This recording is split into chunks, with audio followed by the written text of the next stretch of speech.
Здравейте, bonjour à tous. Je me trouve juste en face de l'église russe de Sofia, la capitale de la Bulgarie, et où il y a également un restaurant russe, le restaurant Arbat, un de mes restaurants préférés en Bulgarie. L'entrée est juste ici. C'est parti, suivez-moi. Le café se trouve au premier étage et au deuxième étage, nous avons le restaurant. Il y a une voiture à l'entrée de l'établissement. Mais alors, qu'est-ce que c'est ? C'est une voiture en fibre de verre qui vient d'Allemagne de l'Est. Regardez, également, ce restaurant est très connu pour la vodka. Comme ils l'indiquent eux-mêmes, il y a plus de 30 marques de vodka russes et ukrainiennes qui sont présentes juste ici. Ce restaurant sert également du caviar et différents mets russes que vous allez voir tout à l'heure. Donc vous pouvez admirer juste ici les différentes vodkas. Et bien alors, qu'est-ce que vous attendez? Il est temps de commencer par aller au café russe. Et voilà, maintenant nous sommes au café russe. On a Yuri Gagarin juste ici qui nous dit bonjour. On a une grande variété de cafés qui sont servis et de thé. Il y a par exemple les cafés Richard, les cafés français qui sont servis ici. Il y a également énormément de types de thé différents, donc thé vert, thé noir, tous les thés russes qui sont servis juste ici.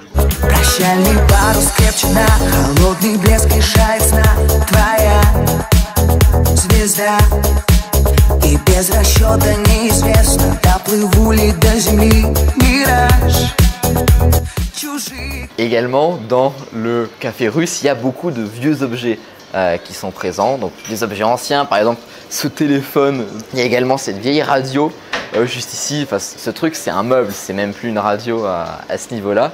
Et il y a plein d'autres objets anciens présents, je vous laisse admirer tout ça, et qui retracent l'histoire de la Russie finalement. Parce que quels sont tous ces objets? Il y a les objets déjà de la Russie impériale, vous voyez les portraits du tsar Nicolas II et de la reine de Russie juste ici.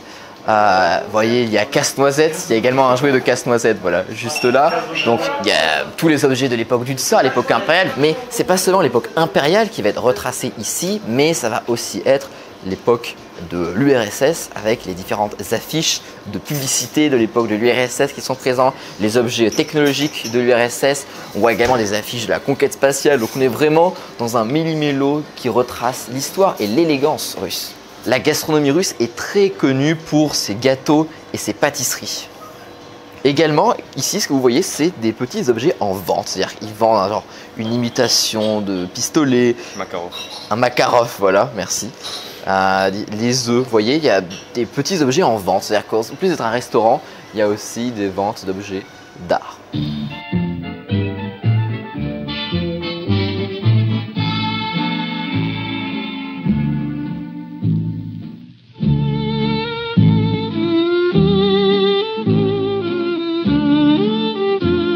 Bon, et alors maintenant, qu'est-ce qu'on boit au café russe?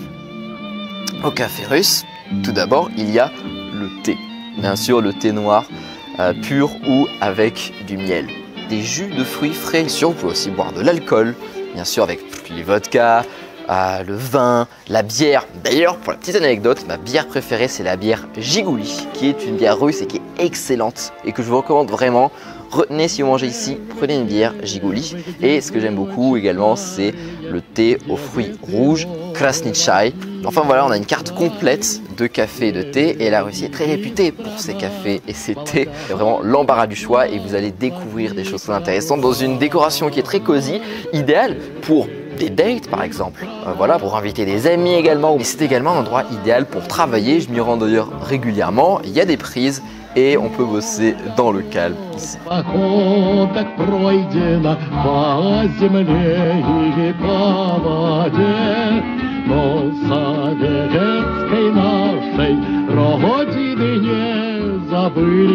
Vous avez une mission à Sofia en Bulgarie, c'est de vous mettre sur ce canapé là avec votre copine ou votre nouveau copain sur place. Qu'est-ce que vous attendez hein? Et je veux les voir ici assis.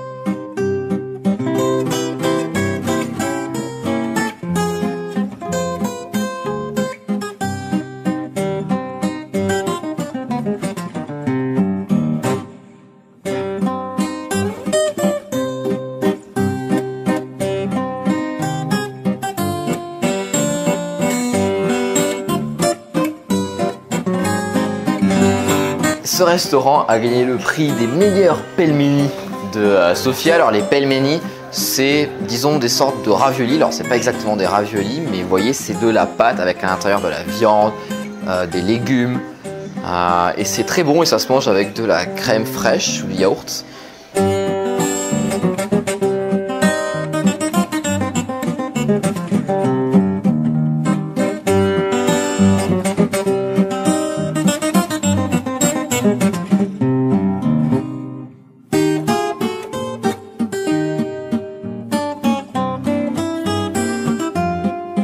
Et voilà, donc ici c'est la pièce principale, c'est le restaurant, au 2e étage. Vous avez cette grande tablée juste là. Et également ce qu'on peut faire, c'est réserver des tables. Par exemple, j'ai organisé un événement juste ici avec 12 convives à cette table-là ici même.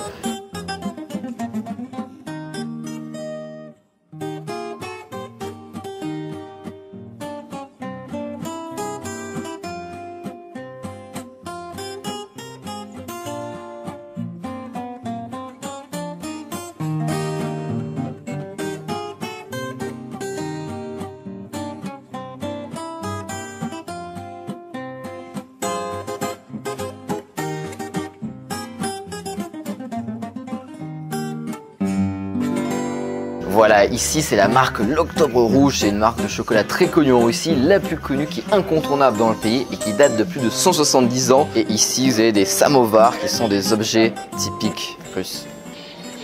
Et voilà, on va rentrer dans la zone secrète du restaurant russe. Ne dites pas que je vous ai montré ça, hein, c'est un secret, je compte sur vous.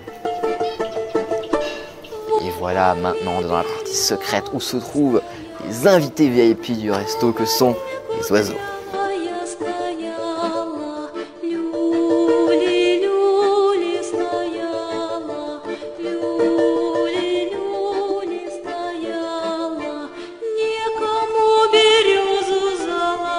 Alors également, un petit secret du resto, c'est que comme ils se reproduisent très vite ces oiseaux, eh bien la patronne en donne gratuitement. Donc en fait, si vous voulez avoir des oiseaux, bah écoutez, contactez-moi et puis je peux vous arranger un petit plan oiseau en Bulgarie. Hein, je crée des boîtes, je fais des expats, mais je donne des oiseaux aussi.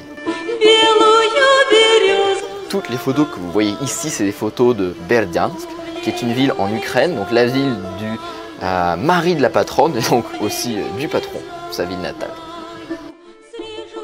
Qu'est-ce qu'on mange au resto russe? C'est ça la vraie question. Eh bien on va y répondre tout de suite. Tout d'abord, on a tout ce qui est les salades russes. Souvent c'est des salades avec de la mayonnaise, un peu comme ce qu'on va retrouver en Europe centrale. On va également retrouver tout ce qui est apéritif. On a par exemple de la langue de bœuf, de la langue de porc, du lard ukrainien. Bien sûr, on a les pelmeni. Moi, ce que je prends toujours, les pelmeni de l'Oural frits. Voilà, que vous voyez juste ici dans le menu en anglais. Il y a également des soupes avec le borsch, qui est une soupe à la betterave que j'apprécie particulièrement. Dans les plats principaux, on sert le saumon de Moscou par exemple, chachlik de porc, de poulet. Dans les desserts bien sûr très connus en Russie, qui sont notamment inspirés des desserts français, on a le gâteau Napoléon, qui est mon préféré. Bonjour Natalia. Bonjour. Merci à toi Natalia. Tout d'abord ma première question c'était qu'est-ce qui t'a amené à créer un restaurant russe à Sofia en Bulgarie? Alors j'ai toujours bien cuisiné et j'ai toujours aimé cuisiner et reçu beaucoup de compliments sur ma cuisine, sur ma capacité à faire de bons plats de la part d'amis, de proches, de famille. Donc initialement tout avait commencé avec des cafés, puis un café-bar, de cette manière-là. Et un jour, c'était l'anniversaire de ma mère et j'ai remarqué qu'il n'y avait nulle part à Sofia pour fêter ça dignement avec une ambiance russe, de la musique russe, de la bonne cuisine et en fait tout ce qu'on a normalement en Russie. Et donc je me suis énervé, un peu quand même, et du coup j'ai décidé de passer à l'étape suivante en ouvrant ce restaurant.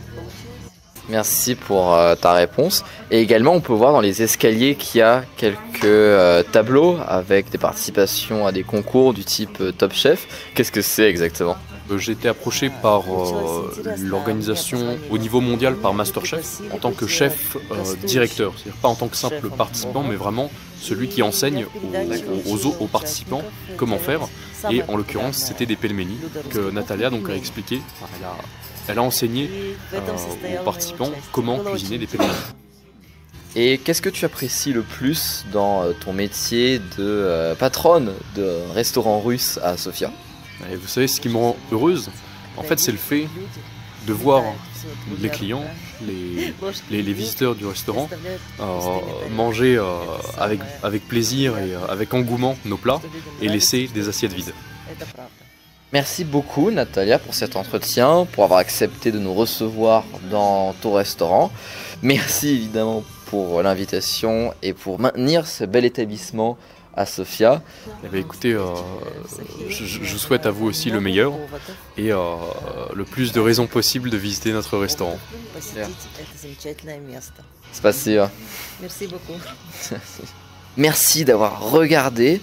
Abonnez-vous à la chaîne, mettez un j'aime. Si vous voulez visiter, habiter en Bulgarie, participer à des événements, y créer une entreprise, y vivre, eh bien c'est mon métier. Contactez-moi sur arthurivan.com ou bien sur Telegram et sur Instagram. Sur ce, ciao ciao.